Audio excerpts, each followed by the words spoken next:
17 मे पासून अधिक महिन्याला सुरुवात झालेली आहे आणि या अधिक महिन्याची समाप्ती 15 जून रोजी होणार आहे. अधिक महिना हा भगवान श्रीहरी विष्णूंना समर्पित आहे. या महिन्यामध्ये भगवान श्रीहरी विष्णूंची सेवा उपासना केल्यामुळे आपल्याला अक्षय पुण्याची प्राप्ती होते, मोक्षाची प्राप्ती होते असं म्हटलं जातं. आता हा अधिक महिना भगवान श्रीहरी विष्णू यांना का समर्पित आहे किंवा या महिन्यामध्ये त्यांची पूजा का केली जाते, तर पहा, अधिक मासाची गणना मुख्य महिन्यांमध्ये केली जात नाही. जेव्हा महिन्यांची नावे ठेवली जात होती तेव्हा लोक आपल्याला अपवित्र समजतील या चिंतेने अधिक मास हा दुःखी आणि निराश झाला. त्यावेळी भगवान विष्णू म्हणाले, हे अधिक मास, तू मला अत्यंत प्रिय असशील आणि तुझे नाव एक पुरुषोत्तम मास असेल, जे माझेच नाव आहे आणि मी या महिन्याचा स्वामी असेन. त्यावेळी देवाने सांगितले की हा महिना इतर 12 महिन्यांपेक्षा वेगळ्या प्रकारे गणला जातो आणि म्हणून या महिन्यामध्ये भगवान श्रीहरी विष्णू यांची सेवा केली जाते.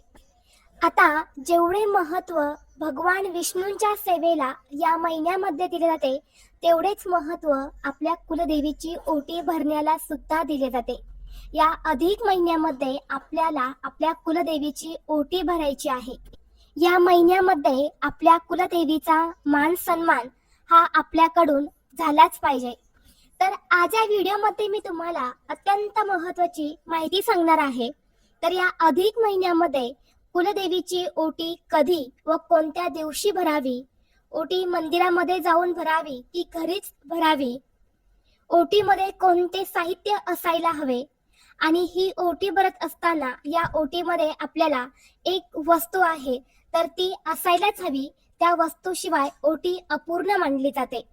जर आपण अधिक महिन्यामध्ये कुलदेवीची ओटी भरली तर आपल्याला सोन्यासारखे दिवस येतात. कुलदेवीचा अखंड कृपा आशीर्वाद हा आपल्या कुटुंबावर राहतो. तर ही अधिक महिन्यामध्ये ओटी कशी भरायची, कोणत्या वेळेत भरायची, याबद्दलची संपूर्ण माहिती या व्हिडिओमध्ये मी तुमच्यासोबत शेअर करणार आहे. त्यामुळे तुम्ही हा व्हिडिओ स्किप न करता शेवटपर्यंत नक्की पहा. चॅनलवरती नवीन असाल तर सबस्क्राईब करा आणि असेच माहितीपूर्व नवनवीन व्हिडिओ पाहण्यासाठी बेल आयकॉनलाही प्रेस करा, म्हणजे जेव्हा कधी मी नवीन व्हिडिओ अपलोड करेन त्याचं नोटिफिकेशन सर्वात अगोदर तुम्हाला भेटेल आणि तुम्ही एक पण व्हिडिओ मिस करणार नाही. तसेच कमेंट बॉक्समध्ये जय माता दी नक्की लिहा, जेणेकरून कुलदेवीचा आशीर्वाद हा तुमच्यावर आणि तुमच्या कुटुंबावर सदैव राहील. तसेच व्हिडिओला हाईप देखील द्या. तर पहा मंडळी, 15 जून रोजी हा अधिक महिना संपणार आहे. तर हा अधिक महिना संपण्या अगोदर तुम्हाला घरच्या घरीच तुमच्या कुलदेवीची ओटी भरायची आहे. ज्याप्रमाणे आपण अधिक महिन्यामध्ये आपल्या आईची ओटी भरत असतो, आपली आई सुद्धा देवीपेक्षा कमी नाही, अगदी त्याचप्रमाणे आपल्या कुलदेवीची ओटी सुद्धा या अधिक महिन्यामध्ये भरायची असते. आता या महिन्यामध्ये देवीची ओटी भरणे म्हणजे तिच्या मातृत्वाला आशीर्वाद देणे आणि तिच्यातल्या मातृत्वाचा सन्मान करणे. यासाठी अधिक महिन्यामध्ये आपल्या कुलस्वामिनीची ओटी ही भरली जाते आणि म्हणून आपल्याला अधिक महिना संपण्या अगोदर एक खूप महत्त्वाचं काम करायचं आहे, ते म्हणजे आपल्या कुलदेवीची ओटी भरायची आहे. जेवढे महत्त्व या अधिक महिन्याला दिले जाते तेवढेच महत्त्व आपल्या कुलदेवीची ओटी भरण्याला सुद्धा दिले जाते. कुलदेवीची पूजा आपल्या जीवनातील सर्व प्रकारच्या अप्रिय घटना टाळण्यास मदत करते. त्याचबरोबर आपल्या कुटुंबातील सर्व प्रकारच्या नकारात्मक ऊर्जेपासून दूर ठेवण्यास मदत करते. एवढेच नाही तर आपण अधिक महिन्यामध्ये जेव्हा आपल्या कुलदेवीची ओटी भरतो तेव्हा ही ओटी भरल्याने आपल्या मनातील सर्व इच्छा मनोकामना ही आपली कुलस्वामिनी पूर्ण करते आणि मुख्य म्हणजे आपल्या कुलदेवीचा आशीर्वाद हा आपल्यावर आणि आपल्या कुटुंबावर कायम राहतो. आपली जी कुलदेवी असते तर ती आपल्या कुळाचं, आपल्या घराचं, आपल्या कुटुंबाचं संरक्षण करत असते. कुलदेवीच्या सेवेने आपल्या घरात सुख, शांती, समृद्धी, ऐश्वर्य नांदत असते. सर्व नकारात्मक ऊर्जेपासून, वाईट गोष्टीपासून आपल्या कुटुंबाचं ती संरक्षण करत असते. आता तुम्हाला समजलंच असेल की आपण कुलदेवीची ओटी भरल्याने त्यांचे कोणते फायदे आपल्याला होत असतात.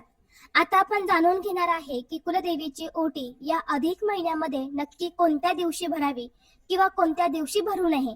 तर पहा, या अधिक महिन्यामध्ये तुम्ही अधिक महिना सुरू झाल्यापासून म्हणजे आतापासून ते अधिक महिना संपेपर्यंत तुम्ही कोणत्याही दिवशी कुलदेवीची ओटी भरू शकता. फक्त अमावस्येचा दिवस सोडून आपल्याला कुलदेवीची ओटी ही भरायची आहे. आता कुलदेवीची ओटी भरण्यासाठी जे शुभ दिवस असतात ना, ते म्हणजे मंगळवार, शुक्रवार, पौर्णिमा किंवा अष्टमी या तिथींना जर आपण कुलदेवीची ओटी भरली तर ते खूप शुभ मानले जाते. परंतु त्यावेळी जर शक्य नसेल तर अधिक महिन्यामध्ये तुम्ही कोणत्याही दिवशी ओटी भरू शकता. आता ही ओटी नक्की कुठे भरायची आहे, तर ही ओटी जर तुमच्या देवघरामध्ये तुमच्या कुलदेवीचा टाक असेल, फोटो असेल, मूर्ती असेल तर तिथेच तुम्ही ही ओटी भरू शकता. किंवा तुम्ही घरामध्ये मंगल कलशाची स्थापना केलेली असेल तर तिथे सुद्धा ही ओटी भरू शकता. किंवा या अधिक महिन्यामध्ये बघा, बरेच जण आपल्या कुलदेवीला जात असतात. 33 अनारसे जे असतात तर त्याचा वाण आपल्या कुलदेवीला घेऊन जात असतात. आणि म्हणून जर तुम्ही या अधिक महिन्यामध्ये तुमच्या कुलदेवीला जाणार असेल तर तेव्हा तुम्ही ही ओटी भरली तरी सुद्धा चालेल.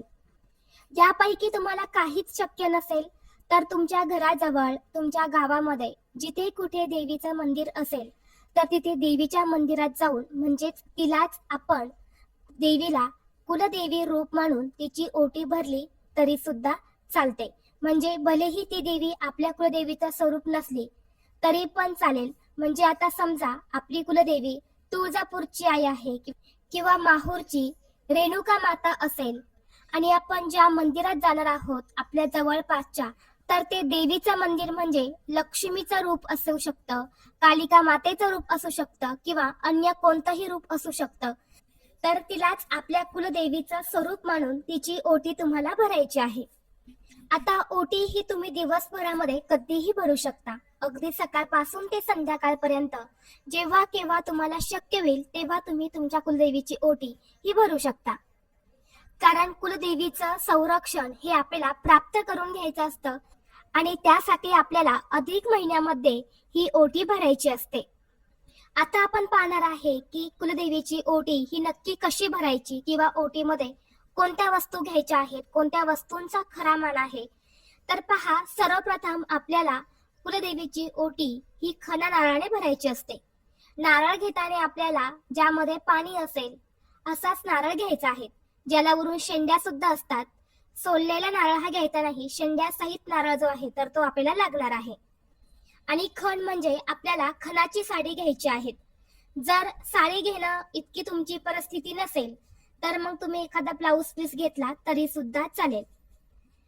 किंवा मग तुम्ही बघा, ओटी भरण्यासाठी नऊवारी साडी सुद्धा घेऊ शकता.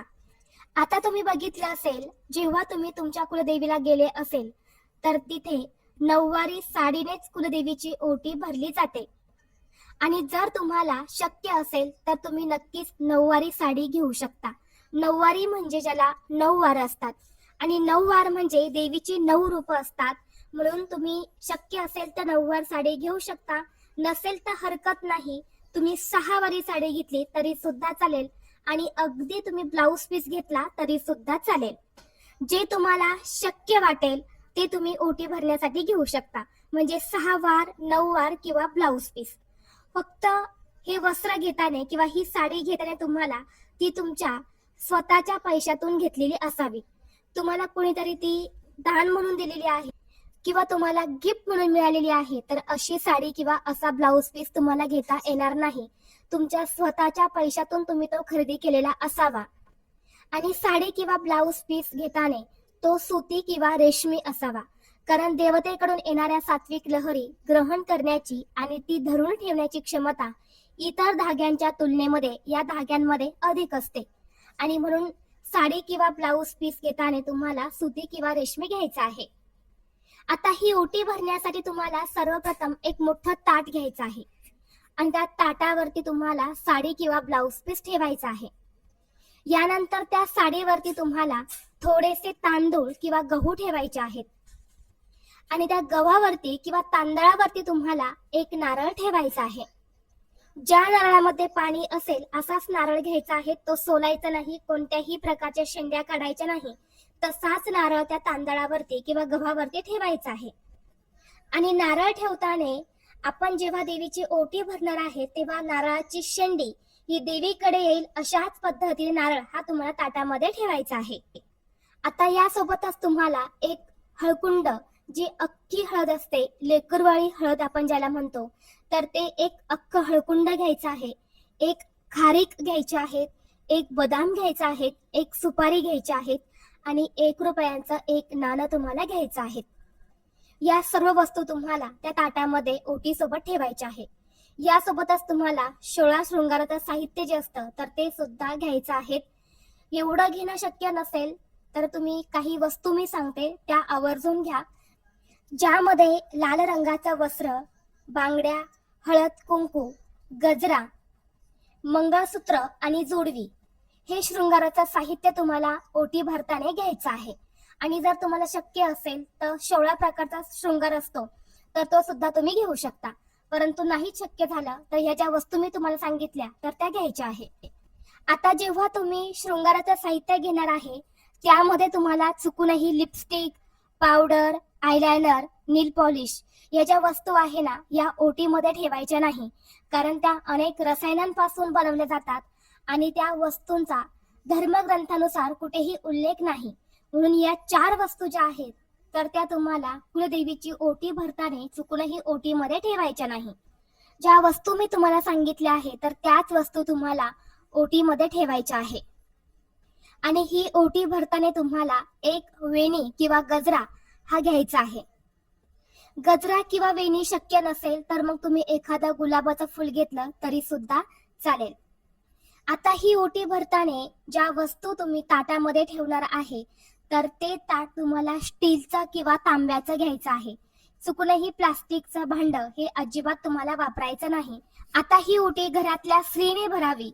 तर जी स्त्री ओटी भरणार आहे तिने छान हातपाय स्वच्छ धुवायचे आहेत, छान असं रेडी व्हायचं आहे, साडी किंवा ड्रेस घालायचा आहे, स्वतःच्या कपड्यावरती हळद कुंकू लावायचं आहे, हातामध्ये तुम्हाला हिरव्या रंगाच्या बांगड्या घालायच्या आहेत, छान असा साध शृंगार करायचा आहे आणि यानंतर तुम्हाला ओटी भरायची आहे. आता जिथे तुम्हाला सांगितल्याप्रमाणे तुम्ही ओटी भरणार आहे तिथं गेल्यानंतर ना सर्वप्रथम तुम्हाला देवी समोर एक तुपाचा दिवा प्रज्वलित करून घ्यायचा आहे आणि त्या दिव्यामध्ये शक्यतो 33 वाती लावा. 33 वात जे असताना त्या वातींची एक वात जिथे कुठे पूजा साहित्य मिळते तर तिथे 33 वातींची एक वात मिळते, तिथून आणा, ती छान तुपामध्ये भिजवून घ्या आणि असा हा 33 वातींचा दिवा तुम्हाला तुमच्या कुलदेवीचा टाक असेल तर तिथे लावायचा आहे. मंदिरामध्ये गेला तर तिथे हा दिवा तुम्हाला सर्वप्रथम प्रज्वलित करायचा आहे. यानंतर देवीला हळद कुंकू तुम्हाला लावून घ्यायचं आहे, अक्षता अर्पण करायच्या आहेत, एक फूल अर्पण करायचं आहे आणि यानंतर ओटीचे जे ताट आहे तर त्या आपल्या दोन्ही हातामध्ये घ्यायचं आहे, कुलदेवीचं स्मरण करायचं आहे. हे ताट आपल्या छातीला लावायचं आहे, म्हणजेच ताट दोन्ही हातामध्ये पकडून आपल्या छातीजवळ पकडायचं आहे. आपल्या कुलदेवी समोर तुम्हाला उभं राहायचं आहे. यानंतर हे ताट आपल्या छातीजवळ पकडून कुलदेवीकडून चैतन्य मिळावे, आपली आध्यात्मिक उन्नती व्हावी, आपली प्रगती व्हावी, कुटुंबावर कोणतेही संकट येऊ नये अशी कुलदेवीला मनोभावे प्रार्थना करायची आहे. आपल्या कुलदेवीला सांगायचं आहे, कुलदेवीचं नाव घ्यायचं आहे आणि सांगायचं आहे की या अधिक महिन्यामध्ये मी तुझी ओटी भरत आहे. मी मूळ स्थानी येऊन ओटी भरू शकत नाही, म्हणून घरच्या घरीच ही ओटी भरत आहे. तू या ओटीचा स्वीकार कर. किंवा तुम्ही मूळ स्थानी गेले तर देवीला सांगायचं आहे, मी तुझ्या मूळ स्थानी येऊन तुझी ओटी भरत आहे. तुझा आशीर्वाद हा सदैव माझ्या कुटुंबावरती राहू दे. माझ्या कुटुंबात तुझ्या कृपेने सुख शांती समृद्धी नांदू दे. घरामध्ये कधीही अन्नधान्याची कमतरता कमी पडू देऊ नकोस, अशी मनोभावे तुम्हाला प्रार्थना करायची आहे.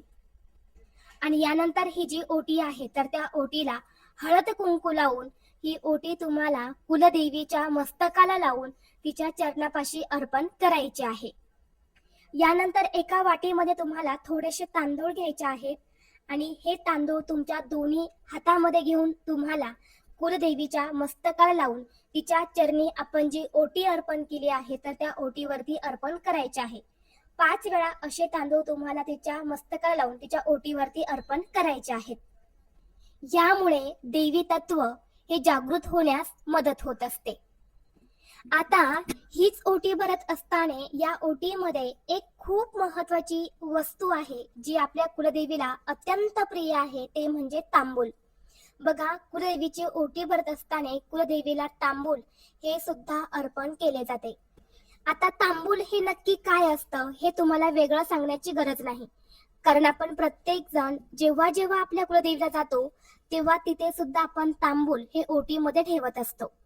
आता हे तांबूल तुम्ही घरी बनवलं तरी सुद्धा चालते, परंतु एवढ्या वस्तू आपल्याकडे नसतील तर अशा वेळी जिथे कुठे पान शॉप आहे, जिथे खाण्याची पानं मिळतात, तिथे जाऊन जर तुम्ही त्यांना सांगितलं की आम्हाला कुलदेवतेसाठी तांबूल बनवून हवा आहे, त्यामध्ये तुम्ही तंबाखूचा वापर करू नका असं त्यांना सांगितलं, तर ते तुम्हाला तांबूल जे आहे तर ते बनवून देतात. आणि हेच तांबूल तुम्हाला ओटी भरताना आवर्जून अर्पण करायचं आहे. आणि सांगितल्याप्रमाणे ओटीमध्ये ज्या काही वस्तू तुम्ही घेणार आहे तर त्या तुमच्या स्वखर्चाने घेतलेल्या असायला हव्या. कुणीतरी गिफ्ट दिलेले आहे तर अशा वस्तू तुम्ही ओटी भरण्यामध्ये अजिबात घ्यायच्या नाही. भले तुम्ही एखादी वस्तू कमी घेतली तरीही चालेल. आता जो तांबूल तुम्ही ओटीमध्ये ठेवणार आहे तर तो तांबूल काही वेळाने उचलून घ्यायचा आहे आणि घरामध्ये सर्वांनी प्रसाद म्हणून खायचा आहे. आता प्रसाद म्हणून खाताना एक मुख्य नियम तो तुम्हाला पाळायचा आहे, तो म्हणजे हे तांबूल तुमच्या घराव्यतिरिक्त बाहेरच्या कोणत्याही व्यक्तीला द्यायचं नाही, कारण तो आपल्या कुलदेवीचा आशीर्वाद असतो आणि तो आपल्यालाच भेटायला हवा. आणि म्हणून हे तांबूल घरात सर्वांनी प्रसाद म्हणून खायचं आहे. आता तुम्ही देवीची ओटी भरण्यासाठी जो काही ब्लाउज पीस घेणार आहे किंवा साडी घेणार आहे तर ती चुकूनही निळ्या रंगाची किंवा काळ्या रंगाची नसावी. निळा रंग, काळा रंग सोडून तुम्ही कोणत्याही रंगाचं वस्त्र हे ओटी भरण्यासाठी घेऊ शकता. तसेच तुम्ही सुद्धा ओटी भरताना निळ्या आणि काळ्या रंगाचे कपडे परिधान करून देवीची ओटी भरू नका. आता ही ओटी जर तुम्ही घरीच भरली, तुमच्या घरीच कुलदेवीचा टाक आहे, फोटो आहे आणि किंवा मंगल कलश आहे, तिथे समोरच तुम्ही ही ओटी घरच्या घरीच भरली, तर मग त्या ओटीचं साहित्य काय करायचं? तर बघा, ते ओटीचं सर्व साहित्य तुम्ही स्वतःही वापरू शकतात किंवा मग काही दिवसांनी जर तुम्ही तुमच्या कुलदेवीला जाणार असेल, काही एका महिन्यामध्ये तुमचा काही प्लॅन असेल जाण्याचा, तर ती ओटी तशी सांभाळून व्यवस्थित ठेवा आणि जेव्हा तुम्ही कुलदेवीला जाणार आहे तेव्हा ती ओटी सोबत घेऊन जायची आहे आणि कुलदेवीला अर्पण करायचे आहे. जर तेही शक्य नसेल तर मग अशा वेळी काय करायचं, या अधिक महिन्यामध्ये ज्या दिवशी तुम्ही कुलदेवीची ओटी भरणार आहे तर सकाळी ओटी भरून घ्यायची आणि संध्याकाळी तुमची एखादी मैत्रीण असेल तर तिला घरी बोलवायचं आहे आणि तिचा व्यवस्थित मान सन्मान करून तिला ही ओटी तुम्हाला द्यायची आहे. आणि ही ओटी जर तुम्ही मंदिरामध्ये भरली तर मंदिरामध्ये जे कोणी पुजारी असतात तर ती ओटी घेऊन जातात, म्हणून ती कोणाला द्यायचा प्रश्न येतच नाही. तर अशा पद्धतीने तुम्हाला ही ओटी भरायची आहे. आता सगळ्यात महत्वाचा प्रश्न म्हणजे कुलदेवीची ओटी कोण भरू शकते? तर पहा, कुलदेवीची ओटी ही कोणीही भरू शकते. विवाहित स्त्री, अविवाहित मुलगी किंवा विधवा स्त्री सुद्धा कुलदेवीची ओटी भरू शकते. असं अजिबात नाही की विधवा स्त्री आहे ती कुलदेवीची ओटी भरू शकत नाही. असा कोणत्याही ग्रंथामध्ये उल्लेख केला गेला नाही की विधवा स्त्रीने कुलदेवीची ओटी भरू नये. तर विधवा स्त्री सुद्धा कुलदेवीची ओटी भरू शकते. मनामध्ये कोणत्याही शंका कुशंका न आणता बिनधास्तपणे तुम्ही कुलदेवीची ओटी भरू शकता. फक्त ज्या स्त्रियांना मासिक धर्म आहे अशा स्त्रियांनी कुलदेवीची ओटी भरू नये. त्याचबरोबर जर तुमच्या घरामध्ये सुतक असेल तर सुतकामध्ये सुद्धा ओटी ही भरली जात नाही. किंवा तुमच्या घरी जर एखादी बाहेरची व्यक्ती आलेली आहे तर तिच्या हातून सुद्धा कुलदेवीची ओटी ही भरायची नसते. घरातल्या व्यक्तीनेच कुलदेवीची ओटी ही भरायची असते. तर ही अत्यंत महत्वाची माहिती मला तुमच्यापर्यंत शेअर करायची होती. व्हिडिओ तुम्हाला आवडला तर लाईक करा, चॅनलवरती नवीन असाल तर सबस्क्राईब करा आणि हा व्हिडिओ आपल्या मित्र परिवारासोबत जास्तीत जास्त शेअर करा. चला तर मग भेटू असंच पुढल्या एका नवीन व्हिडिओमध्ये. तोपर्यंत सर्वांना श्री स्वामी समर्थ.